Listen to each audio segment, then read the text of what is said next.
When people speak about faith, they often begin with emotion, tears, goosebumps, a trembling heart. But the Quran begins somewhere else. It begins with the mind.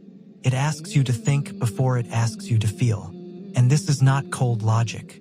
This is mercy. The Quran speaks to human intelligence because blind emotion fades, but understood truth stays. Again and again, Allah asks a question that echoes through the ages. Do you not use your reason? As in Surah Al-Baqarah, verse 44. This is not a challenge meant to shame, but an invitation meant to awaken. Because when the mind awakens, the heart follows naturally. Look at how the Quran calls people to belief. It does not say, feel me. It says, look at the creation of the heavens and the earth in Surah Al-Imran, verses 190 to 191. The stars, the order, the balance, the precision, evidence first, emotion later. Allah teaches us that faith built on understanding becomes unshakable, while faith built only on feelings collapses the moment life becomes heavy.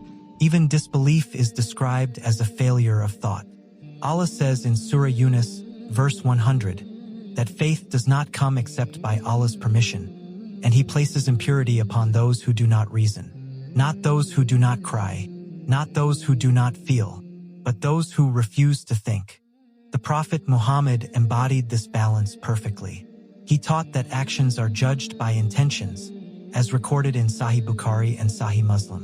Intention begins in awareness, clarity, and conscious choice. And he also warned us that within the body is a piece of flesh.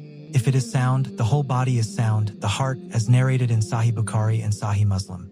But notice the order. Understanding shapes intention. Intention shapes the heart.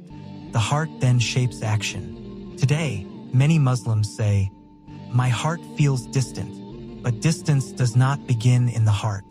It begins when reflection disappears, when the Quran is recited but not understood, when worship becomes habit instead of meaning.